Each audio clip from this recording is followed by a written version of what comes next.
The cruelty of my wife came from her infidelity, the night that changed everything for me and my son. I used to believe that love was enough to hold a family together until the woman I loved cheated. Welcome to Storytime Reddit, everyone.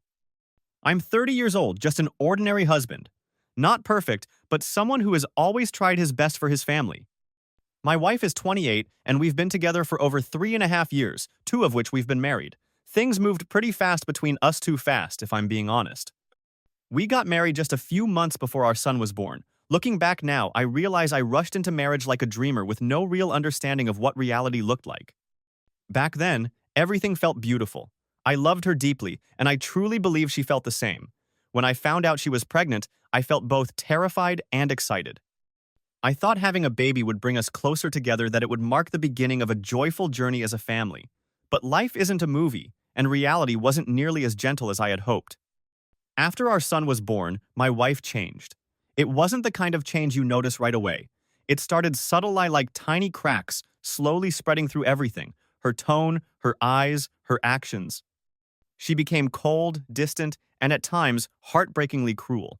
If I didn't wash the dishes just right, she'd scold me as if I had ruined her entire day. If I forgot to tighten the baby bottle lid enough, she'd glare at me like I was completely useless. I used to think it was just stress, sleep deprivation, or the pressure of being a new mom, but later, I realized it was postpartum depression, a silent thief that slowly stole away the woman I once knew and loved. During that time, I was learning how to be a dad while also learning how to live with someone who no longer resembled the woman I had married. I'm not perfect. I didn't know everything about being a father in the beginning. But one thing I do know is this: I gave it my all. I loved both of them with everything I had. And the most painful part of it all was that none of it was ever acknowledged. There were nights I'd hold my baby close and silently cry, not from exhaustion but from sheer loneliness. I didn't have a wife anymore. Just a stranger living in the same house, sharing the same child, with no love left between us. Eventually, she was diagnosed with signs of bipolar disorder. When she started taking Zoloft, things calmed down. She became more like the woman I once knew, gentler, easier to talk to. We had a few months of what I can only call fake stability, but then she stopped taking her meds and the nightmare came back. I don't blame her for being sick. What hurt was her refusal to admit it, her unwillingness to get help, and how she began to treat me like the enemy. She wanted control over everything. I had to tell her where I was going, what I was doing, and who I was seeing. Meanwhile, she went out to bars every weekend under the excuse of needing a break. And me? I just went to work and came home. No friends, no personal life. Just work and being a dad. That was my entire world, and even that felt like too much for one person to carry alone. That's when the doubts started creeping in. I began to feel like something wasn't right. Not just the illness, but something deeper, a shift in her heart. A betrayal one I could feel happening quietly behind my back. I honestly can't remember the last time I truly trusted my wife. Maybe it was before she started constantly joking about having a black slam piece, a phrase that, at first, felt like nothing more than a part of our banter-filled relationship. But over time, the jokes stopped being funny. They turned into a habit, a pattern, and eventually, they gave me chills. "You know," she said once over dinner, "I think I need a real man, a big, tall, strong black guy." I laughed it off on the outside, but inside something twisted. Something felt off, very off. The signs became harder to ignore. Every weekend, after finishing her night shifts, she would go out to bars. I never stopped her. I believe everyone needs space, especially mothers and wives who've worn too many hats for too long. But slowly, I started realizing I had become nothing more than a full-time babysitter. She, on the other hand, lived like a single woman with part-time parental responsibilities. That Tuesday night, I came home an hour later than usual after running some errands. There was no, "Hey, are you okay?" or "Why were you late?" Instead, she immediately yelled at me for having a bad attitude and started berating me like I was a stranger. In my own home. Later, she picked up an extra shift 7 p.m. to midnight. But before leaving, she said something bitter, something that still echoes in my head to this day. "I don't want to work. I just want to get drunk and find someone to fuck. I'm tired of being a daughter, a mom, and a wife." 2 days later, Thursday, she had another similar shift, but this time, she didn't come home until nearly 4 a.m. And instead of going to our room, she crawled into bed with my sister-in-law. Yes, my sister-in-law, who had been staying with us while recovering from cancer treatments. She was the one who told me what happened. She said my wife reeked of alcohol and had whispered that she'd gone out drinking with Dwight. Yes, Dwight, the black security guard from her job, the same guy she always joked about. When I heard that, it felt like someone dumped a bucket of ice water straight onto my heart. Suddenly, everything made sense. The inconsistencies in her schedule, the jokes, the way she started looking at me differently, it all clicked. I couldn't wait until Sunday to see her again, like our schedules originally planned. I drove to her workplace that Friday night and waited outside. When she came out, I looked her straight in the eyes and asked, "Why were you home so late? Why didn't you say anything?" She answered, calmly, too calmly, that she had just had 2 beers with Dwight. I asked, "Did you sleep with him?" She said no. So I said, "Then swear it. Swear on our son's life." She hesitated, 5 full seconds. Then she swore. But her eyes, I know those eyes. Those were the eyes of someone lying. She admitted she was tired of our marriage, tired of being a mom, tired of being a wife. She said she had lost all interest in this family. That our son, barely over a year old, had become nothing more than a daily chore. And me? I was just a roommate helping her free up time to go out, drink, and do whatever she pleased. The more she talked, the more my heart shattered. This was the woman who used to sleep beside me every night. The one who once called me the love of her life. And now, she was telling me that our family was nothing more than a burden. And that's when I realized the worst was probably still yet to come. I used to think maybe I was just overthinking things, that maybe it was all just postpartum depression, the stress of life, the distance created by our opposing work schedules. I wanted to believe that because I still wanted to believe my family could be saved. But the truth always finds a way to reveal its darkest side, no matter how tightly you try to keep your eyes shut. We didn't see each other all weekend because of our clashing schedules. She worked night shifts, I worked during the day. It felt like we were two trains going in opposite directions, only crossing paths in fleeting blurs. On Sunday night, we were finally home at the same time. What I didn't know was, that night would be the last time I ever held on to even the tiniest hope for a whole intact family. Once our son had fallen asleep, she called me into the room. There was no warning, no tears, no remorse. Calmly, almost like she was reading off a grocery list, she told me. She had cheated on me. Yes, cheated. And not with Dwight, the guy I had spent weeks suspecting. It was with another coworker, a 47-year-old man, nearly 20 years older than her, a man with a daughter who was just 4 years younger than my wife. She said, "It only happened once. On that same night, she blew up at her mom, took it out on me, and stormed out of the house without saying a word." I stood there frozen. She confessed like she was talking about forgetting to pick up milk, not the act that shattered a marriage. No apology, not a single tear. And then she added, almost casually, "I'm not even sure if I regret it." She told me she no longer had feelings for me, that she had checked out of our marriage a long time ago, that being a wife, being a mom, wasn't something she wanted anymore. And me? I felt like stone. I always thought that if something like this ever happened, I'd explode, scream, yell, demand answers. But I didn't. I just stood there in silence. Because once that kind of truth comes out of the mouth of someone who used to call you their partner, you realize there's nothing left to save. I tried to stay composed. I asked her, "Are you sure? It was just that one time?" She nodded. But I could see it in her eyes, something only a man who has loved truly can recognize, a lie. She also insisted that the night she came home late and crawled into my sister-in-law's bed, nothing happened, that she had just gone out for drinks with Dwight. But I no longer believed any of her, it was just excuses. From that day forward, I was no longer a man trying to save a marriage. I was a man picking up the shattered pieces of trust that had already died. What hurt even more than the betrayal was the indifference. She didn't apologize. She didn't ask for forgiveness. She didn't even try to explain. It was like she had finally broken free from a cage, and in her eyes, that cage was me and our son. A part of me wanted to hold on for the sake of our child, for our home, for the dream we hadn't finished building. But the other part, the one sobered by a deep, clean wound, knew better. If I stayed, I would just become a shell, a full-time babysitter in a house with no love left. I was too exhausted to keep living like a machine, serving someone who no longer saw me as her partner. And in that moment, I knew. This was the end. I thought the moment she confessed to cheating was when something inside me died. But it turned out that wasn't the end. What truly broke me were the days that followed when I had to sit down, calm and composed like a stranger, and discuss splitting up assets and finalizing a divorce with the person who used to mean the world to me. We agreed to a no-contest divorce. There was nothing left to fight for. Love was dead. Trust was buried. The future cold and uncertain. The house we were living in belonged to her. She bought it back when we first started dating. I didn't fight for it. I didn't want anything except my freedom and my son. We agreed on shared custody, no child support, no alimony.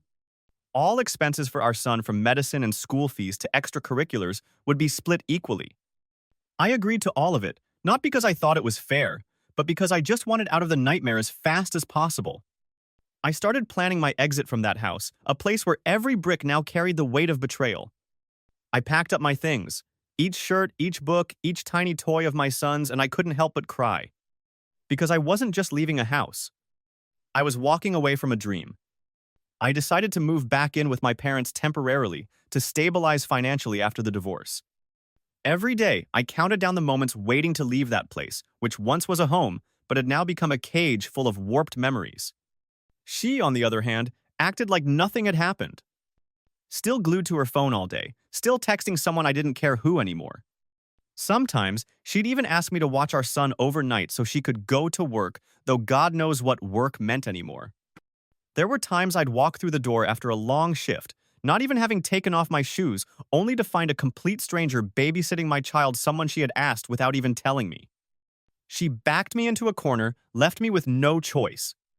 I stayed quiet for 2 weeks. Tried to stay civil, patient for the sake of my son. But one day, I just couldn't take it anymore. I looked her straight in the eyes and said, "I've been patient long enough. You are selfish, manipulative, and a liar. What do you think I am? A free babysitter? Some fool still in love with a woman who no longer respects him?" I didn't yell. I didn't lose control. I just spoke with every ounce of pain I had buried inside and the strength I'd lost for far too long. She looked at me like she couldn't believe what she was hearing, then turned away without a single word of apology. Sometimes, she still acts cheerful, like she's trying to rekindle something. She'll text me things like, "Maybe we could work it out," or "Sometimes I still miss you." Then a few days later, she'll say, "I can't stand living under the same roof as you." I don't respond. Because I know no matter how many times she changes her mind, I'm done. I don't love her anymore. I don't respect her. And more importantly, I no longer want to forgive her. There's only one thing left in my life that I will fight to protect. My son. I used to think that once the divorce papers were signed, the assets split, custody and debts agreed upon, everything would finally settle down. But I was wrong. So wrong. Because even when love is gone, trust is shattered, and the marriage is officially over, manipulation can still linger. And for the sake of my little boy, I found myself dragged back into the same toxic mess I thought I had escaped. We continued living under the same roof for a short while as I prepared to move back in with my parents. The air in the house was cold, tense, like a stretched wire. But my ex-wife, the same woman who admitted to cheating, lived as if nothing had ever happened. She regularly worked night shifts and more than once left our child with complete strangers before I got home. No warning. No asking. No respect. Just decisions made for me like I wasn't the boy's biological father. One day, I walked in and saw a strange man feeding my son. My ex-wife was nowhere to be found. I asked him who he was. He simply said, "She asked me to babysit." I was furious, boiling inside, but I held it together because in front of my child, I didn't want to create another traumatic memory. I kept enduring, kept swallowing my anger, kept telling myself, "Just a few more days, you'll be gone soon." But everyone has their breaking point. And I snapped. I confronted her for the first time without holding back, without filtering my pain. "I'm not your babysitter. Don't think you can use me like some free daycare just so you can go out drinking or meet up with whatever guy you're seeing now. You cheated. You lied. You showed no remorse. And now you want to control me too? Hell no." I looked her straight in the face and said every single thing I had kept bottled up for far too long. How she never played with our son unless it was out of obligation. How she left him to entertain himself while she stayed glued to her phone all day. And how, if the roles were reversed, if I went out drinking with a female coworker past midnight, she would have lost her mind. She didn't say a word, just stared at me with empty eyes and turned away. That was the first time I saw her without arrogance. But there wasn't even a shred of regret. Just emptiness. She still tried to cling to some kind of invisible power over me through vague comments, late-night emotional texts. One day, she'd say she wanted to fix things, and the next, she'd insult me and call me a terrible husband. But this time, I didn't react. I was too exhausted to keep playing her emotional games. Silently, I began preparing my things. Packing up one item at a time, my clothes, my son's books, those tiny little onesies I once dressed him in as a newborn. Every night after he fell asleep, I'd sit by his bed and make myself a promise. I won't let you grow up in a toxic environment. I know I can't protect my son from everything in life. But at the very least, I can protect him from a mother who no longer deserves that title. I thought that once I left that house, everything would start to fade. I believed that simply walking away from her, the woman who once shared my bed but had become nothing more than a hollow shell, would bring me peace. But some nights, I'd lie beside my son, staring into the dark, wide awake, just wishing it was all a nightmare. But it wasn't. This was real life. And I was living it. After moving in with my parents, I began what I can only describe as the reconstruction phase of my life, if that term isn't too poetic. I was working, raising my son, handling divorce paperwork, and really trying not to lose my mind every time I thought about what I'd been through. But her, my ex-wife, she clearly didn't understand that I had truly let go. She kept clinging to me in bizarre ways. Sometimes she'd send random texts like, "Do you remember the first dinner I cooked for you?" Other times, "Watching you play with our son today made my heart ache." And then, just as suddenly, she'd switch to cold, critical jabs like, "You're a great dad, sure, but as a husband, you were a total failure." I didn't even have the energy to respond to those half-love, half-hate messages. Because I realized this wasn't love. This was just her mourning the loss of control. And then, something happened that I couldn't stay silent about. That day, I went to pick up my son for our weekend together. He ran into my arms like he'd been abandoned all week. He clung to me and wouldn't let go. But when she, my ex, stepped toward him to pick him up, he recoiled. He cried, gripped my shirt tightly, and kept saying over and over, "No, I don't want to. I want to stay with Daddy." I froze.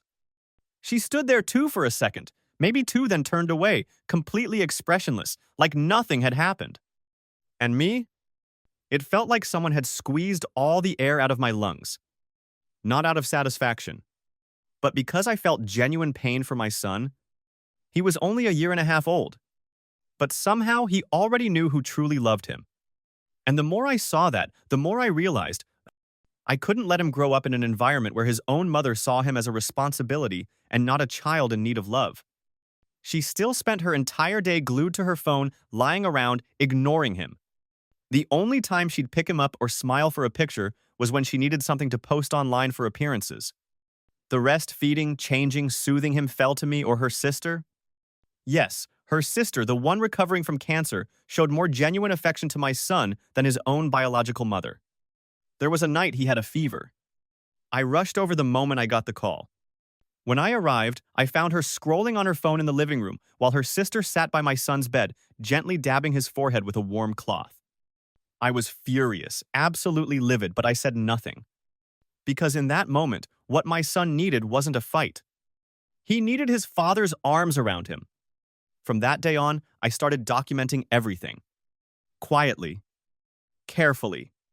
I began collecting evidence to prove she was an unfit mother, not out of spite, but because I believe with every fiber of my being, my son deserves to grow up in a safe, stable, and loving environment. I don't want to take away anyone's right to be a parent. But if she won't step down willingly, I'll fight. Not for revenge. Not for pride. But for a child who still can't speak in full sentences, yet already knows to fear the very person who should have been his first and last safe place. I still remember that morning vividly, waking up with a tight knot in my throat and a head that felt like it was crushed under a ton of bricks. I thought that after everything I'd been through, the betrayal, the coldness, the sleepless nights, The bitter moments of packing up my things and leaving what I once called home. I'd finally grown strong enough not to break anymore. But I was wrong. Some pain lingers quietly, slowly, and waits for a silent night to rise again. During the day, I was fine. I went to work, hit the gym, took care of my son, read books, washed dishes. But once night fell, it became a different story. I would lie in bed, eyes wide open, staring at the ceiling. My son slept peacefully beside me, his tiny hand gripping mine like he somehow knew if he let go, maybe his father would fall apart. Every time he held me like that, I choked up. I loved him so fiercely it drove me insane.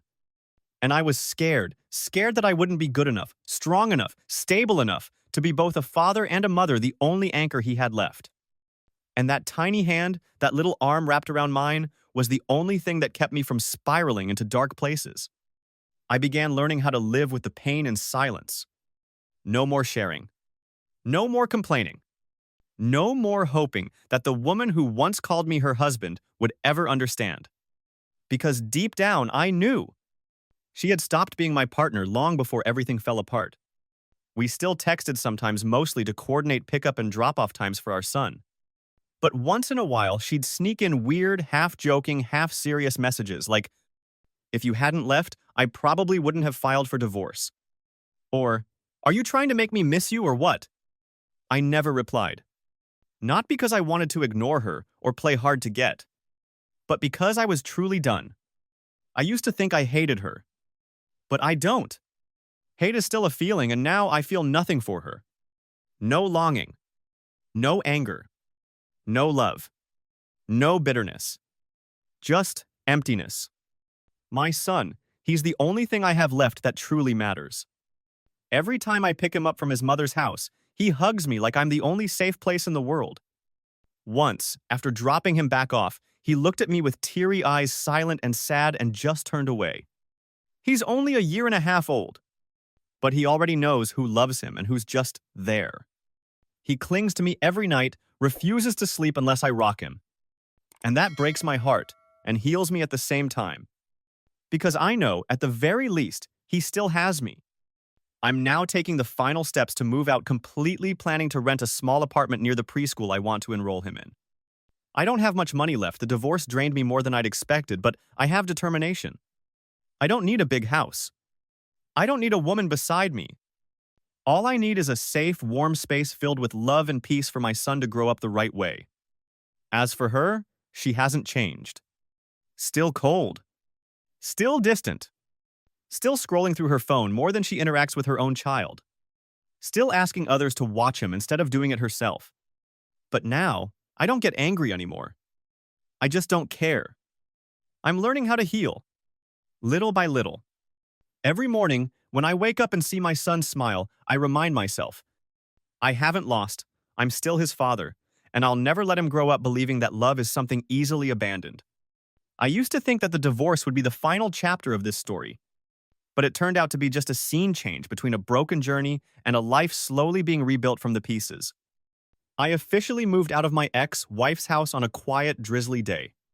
I don't know if it was coincidence or fate, but as I closed that door for the last time, it felt like the whole world exhaled with me. No tears. No regrets. Just a strange feeling of release. My new apartment isn't big. Just 2 rooms, one for me, one for my son. But to me, it's a sanctuary. A place where I no longer have to hear sarcasm, no longer have to doubt the person lying next to me, no longer have to live like a ghost in my own home. Here, I can be myself again. And more importantly, I can be a full-time father, no longer controlled by anyone. My son adjusted quickly. He runs around the small apartment giggling every time I hide his toys under pillows and pretend to be surprised when we find them. I've started to realize children don't need much. They don't need a big house or expensive toys. They just need someone who truly loves them, who is patient, and who shows up every single day. I spend my entire weekends with him. We go to the park, read picture books, watch cartoons, and yes, we even eat instant noodles in the middle of the night when he's fussy and won't sleep. No one judges me for not being the perfect dad anymore. Because now, I don't live by anyone else's standards, only by the one that matters, a heart that belongs to my son. Sometimes my ex still sends me messages. A few vague lines, sometimes complaining about life, sometimes reminiscing about old memories. But I no longer feel pain when I read them. No more anger. Just a strange detachment, like she was never really a part of my life at all. I've held firm to my decision not to go back. Not for the boy. Not for the past. Not for her belated regrets. I chose this path alone, not because I'm strong, but because I cannot let my son grow up inside a toxic relationship and believe that is love. There are still nights I can't sleep. Not because I'm heartbroken, but because I wonder about his future. Will he blame me when he's older? Will he resent me for growing up without a mother? I don't have the answers. But I believe if I keep loving him every day with all that I have, he will understand. I've also started reconnecting with myself. I work out regularly. I'm learning to cook not just to care for my son, but to learn how to care for myself. I read books, watch movies, and sometimes I just sit quietly watching him sleep. And in those moments, I feel more at peace than I ever thought possible. My ex-wife now has to work full-time. No more living off others like before. I've heard she's still not doing well, but I no longer get involved. Everyone has to live with the consequences of their choices. I don't wish her pain. I just hope if she still has any maternal instinct left, she chooses to change for the sake of our son. It's been over a year since I walked away from that marriage. My son now speaks clearly. Every morning when he wakes up and every night before bed, he calls out, "Daddy." Each of those little calls to me is a healing spell. I don't know what the future holds. I don't know if someone new will walk into my life again. But right now, I'm okay. I'm living. I'm loving in a different way, loving myself and loving the little boy who holds my hand every day. And if someone out there is going through the same darkness I once faced, please believe this. You are not alone, and you will get through it.